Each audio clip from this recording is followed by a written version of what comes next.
एक कहानी ऐसी भी, इसे एक बार जरूर पढ़ें। हर दिन की तरह मैं सुबह 8 बजे मैं चाय पीने के लिए अपने हॉस्टल से बाहर जाने के लिए निकला। मैं जैसे ही चाय की दुकान वाले के पास पहुंचा, देखा आज चाय वाला वहाँ पे नहीं था।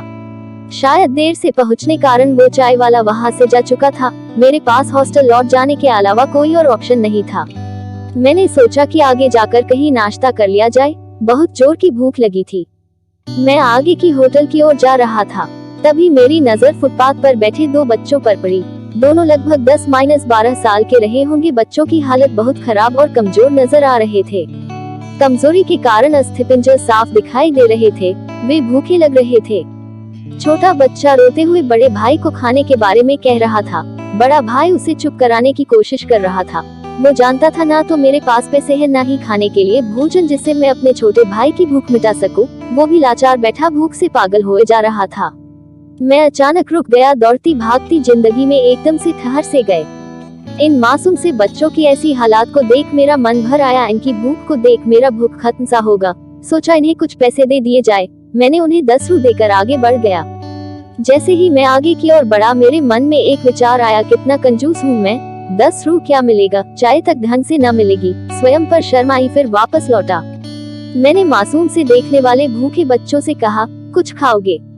बच्चे थोड़े असमंजस में पड़े। मैंने कहा, बेटा मैं नाश्ता करने जा रहा हूँ, तुम भी कर लो। वे दोनों भूख के कारण तैयार हो गए। उनके कपड़े गंदे होने और ऐसी हालात में देखकर होटल वाले ने डांट दिया और भगाने लगा। मैंने कहा, भाई साहब उन्हें जो खाना है वो उन्हें 2 पैसे मैं दूंगा। मेरी बातें सुन होटल वाले ने आश्चर्य से मेरी ओर देख उसकी आंखों में उसके बर्ताव के लिए शर्म साफ दिखाई दी। बच्चों ने नाश्ता, मिठाई व लस्सी मांगी। सेल्फ सर्विस के कारण मैंने नाश्ता बच्चों को लेकर दिया। बच्चे जब खाने लगे, उनके चेहरे की खुशी देख मेरे चेहरे पे स्माइल आ गया। उस वक्त हमें दुनिया की काफी अच्छी फीलिंग आ रहा था। उन 2 मासूम बच्चों को देख अपना बचपना याद आ गया। होटल से निकलने के बाद मैंने बच्चों को कहा, बेटा जो पैसे मैंने दिए हैं उसमें 2 रू का शैम्पू लेकर हैंडपंप के पास नहा लेना और फिर दोपहर शाम का खाना पास के मंदिर में चलने वाले लंगर में खा लेना। और मैं नाश्ते के पैसे देकर फिर अपनी दौड़ती दिनचर्या की ओर बढ़ निकला। होटल के आसपास के लोग बड़े सम्मान के साथ देख रहे थे। होटल वाले के शब्द आदर में परिवर्तित हो चुके थे। मैं अपने हॉस्टल की ओर निकला। थोड़ा मन भारी लग रहा था। मन थोड़ा उनके बारे में सोचकर दुखी हो रहा था। रास्ते में मंदिर आया। मैंने मंदिर की ओर देखा और कहा, हे भगवान आप कहाँ हो? इन बच्चों की ये हालत, ये भूख, आप कैसे चुप बैठ सकते हैं? मोरल, आज हमारे आसपास में ना जाने ऐसे कितने लोग हैं जो गरीबी के कारण एक पल के लिए खाने के लिए उनके पास भोजन नहीं है और ना ही उनके पास पहनने के लिए कपड़े हैं।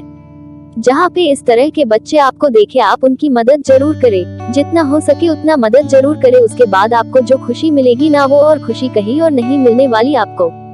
हम बदलेंगे, युग बदलेगा। हम सुधरेंगे, युग सुधरेगा। आपको कहानी कैसी लगी हमें आप अपने कमेंट के माध्यम से बता सकते हैं। ऐसे ही मजेदार और दर्द भरी कहानी सुनने के लिए हमें फॉलो और कमेंट करें।